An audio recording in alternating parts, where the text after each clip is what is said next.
What's up, guys? How's it going? Welcome to Yukon Phil. I don't usually do an intro like that, but welcome to Yukon Phil. I appreciate you tuning in, and thanks for taking time out in your day to watch this video. This is, I guess, a little bit more of a serious video. I like to do this every once in a while, just things that are on my mind. Kind of like to put them on film. And there's been a couple things in my mind lately that I just kind of wanted to make a video about and address. Actually, gave you guys a bit of a teaser on this on Facebook. If you follow me on Facebook, if you don't, send me a friend request and gladly accept. But I've been looking at my collection. I do all my work in my day job upstairs in the toy loft here, and I have a chance to look at my collection as much as I want during a 10-hour workday, Monday through Thursday, and that sort of thing. So, I've been looking at it the last couple days, and I've been like, why am I doing this? What is it about these little pieces of plastic that keep me going, that keep me wanting more, that, take up my time sometime in the day, take up some of my money, take up a lot of my attention, and I feel I need to continue this hobby.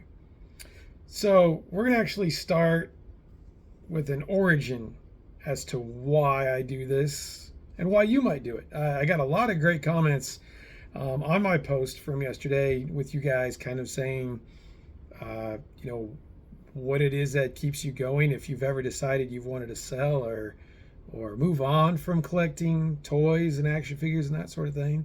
So again, I really appreciate those responses. I'm going to go ahead and start with my story from the beginning, and I'll kind of move in rather quickly as to what my thinking is on my collection right now.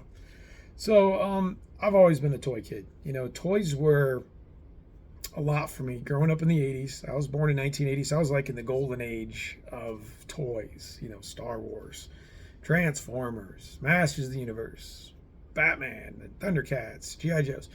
I was really into, I think I was probably the most into Transformers when I was a kid. Huge into Transformers.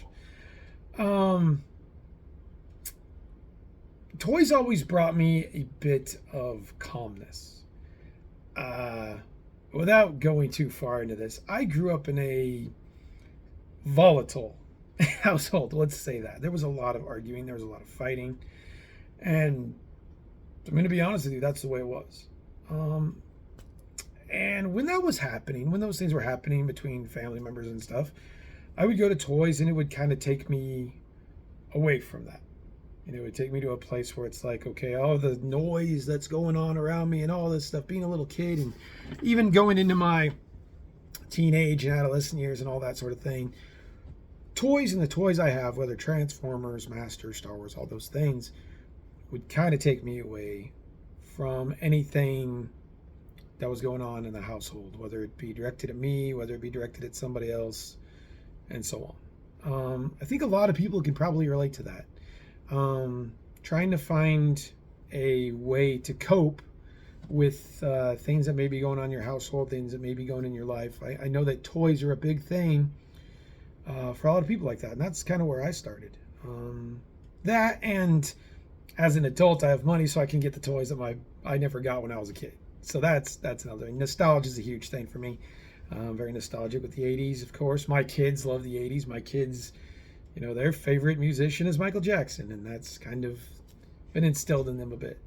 So that's kind of where it started for me and kind of where it still lies. But there are times moving forward now that I look at my collection and I think to myself, like, what am I doing? I'm 42 years old and I've got a lot of toys up here. Am I doing something wrong? Am I doing something that, I'm going to get preachy for a minute, that God didn't intend for me to do? I think about that. I'm sure you guys think about that too. So yeah, I've had many times, I've said this to you guys in the past, where I've had to sell my collection out of necessity, whether it be losing a job or hard up for money or whatever it might be. There's other times I've sold parts of collection just because I fell out of that thing. I fell out of G.I. Joe. I fell out of Marvel. I fell out of whatever it might be. but I'm talking about a collection as a whole. Have you ever felt this way? Have you ever felt that, you look around, you're like, what am I doing right now? Is this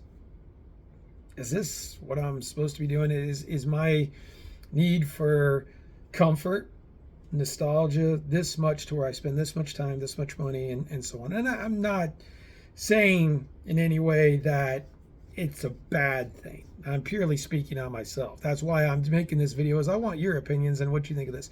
I'm not sitting here saying that I'm going to go and sell my collection. It's crossed my mind. It's crossed my mind a few times to get out of the hobby altogether. But I know what's going to happen if I do. I'm going to get back into it eventually. So I usually talk myself out of it, just knowing that this is a big part of my life. These little plastic figures, they are a part of my life. My wife's used to it. My kids are used to it. Friends that I have that have seen it, that know about it, are used to it. So I'm dead used to it. I go into Target or Walmart, I just automatically go to the toys. It doesn't matter if I need milk or what. I go to the toys, so that's just part of life. It's the way that life is now shaped up. But it gets to the point where you're like, is it becoming too big of a part of life? And I see sometimes, and I'm like, man, maybe I'm going a little overboard here. I really, I talk to my wife about this a lot, and I really keep myself on a strict budget, and I really try to stay within my means and not get overboard. I talked about that on the last video that I made. Shameless plug, go check out the budgeting video I made last week. If you're having any troubles, maybe I can offer some insight in that. Kind of like with every video I do, where I'm really just wanting to help anybody who has any questions, or give you a platform to discuss these issues when it comes to toy collecting. So that's really my intention with these types of videos, as opposed to a review or a toy hunt or whatever it might be. But get in the comments, guys. Kind of like we did on Facebook. Let me know if you're in this same boat. Do you, where did it start for you? Let me know where it started for you. Where did the toy collecting kind of start? Now, I'm going to guess it's probably from your childhood, but was there a certain thing, kind of like what I stated, that kind of drew you to toys, whether it be a comfort, to take you away from someplace, nostalgia, whatever it might be? And secondly, do you ever think about getting out of it and staying out of toy collecting as a whole? Do you ever think that, one day you're just going to throw your hands up and say, I'm done, and see where that goes? So I'd be very interested to hear your comments. Thanks for tuning in. I've slowed down on videos this week just because I felt a little burned out.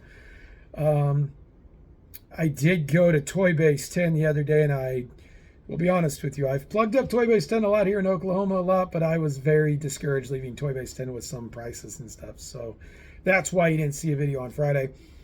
This Friday, I'm going to be going to Cosmic Collectibles. I'm definitely going to film there. I was actually there last Friday. I had a lot of good stuff. Redid the store a little bit, so I'm going to be sure to show you guys that as well. So that's enough out of me, enough rambling. Definitely please give me a comment. I'm really on the comments on this one. If you want to like it, that's cool. If you want to subscribe because of this video, that's cool too.